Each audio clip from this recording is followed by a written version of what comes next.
I'm not really into running. Cycling's more my thing. Specifically the kind of cycling that's more concerned with accessing the best stealth camping spots than anything else. But then if you've been watching Brandon's channel as long as I have, you know there's a lot more going on here than sharing tips to shave a few tenths of a second off your 400 metres time. And that's why I watch. Brandon tells me we first spoke in the comments beneath one of Tactical Camper's videos, although I can't find which one. It could just as easily have been one of the Off-Grid Norseman's videos, as he was known back then, or one of my own. I looked back at a few of my older videos and found comments I'd received from Brandon, saying he recognised locations in my videos, and said he knew my friend Dan, and the rest is history. Although Brandon and I met on several occasions at Dan's land in the New Forest, now known as the Kingdom of Wayward, I was never recording at any point, and so I have nothing to illustrate this part of the video. We had a lot to talk about, not least of all our parallel journeys into, and then back out of, the strangely seductive world of veganism, which although we didn't know each other at the time, had begun and ended at basically the exact same time for both of us.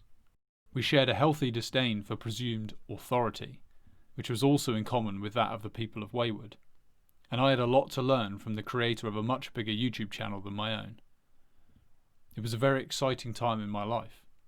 I was part of a small community of dedicated off-grid rebels, and at least half of us were YouTubers. My belief is that everyone has a responsibility to speak out against what they see as quote-unquote wrong in the world, and to promote what they see as right. In the age of social media, all of us have been given a platform, and all of us have the choice to use these platforms as we see fit, to just chase subs, to share pictures of our cats, or to tell a personal story and try to reach out to others who are on our wavelength.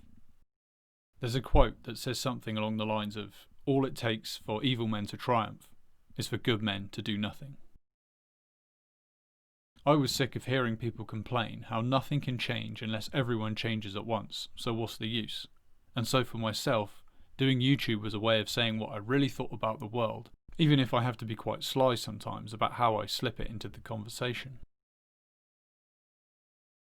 The backbone of my channel initially was my bid for freedom, living illegally by stealth in the local wood. So, fairly socially unacceptable to begin with, and pretty easy then to talk about the semi-controversial ideas I thought needed to be on the mainstream agenda.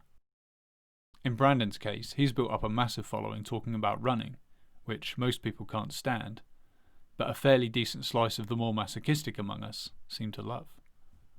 And without sponsors to keep happy, he's able to drop into conversation many of these same semi-controversial ideas. Brandon's a fair few years younger than me, and has a very young audience.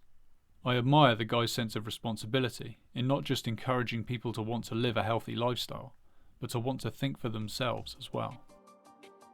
Just because flicking on the TV nowadays gives us the impression the modern world has become a sanitised, brainless mental asylum, a free-thinking free zone, doesn't mean you can't unearth some thought-provoking material on these equally controlled social media platforms. If you're prepared to do a little digging, that is.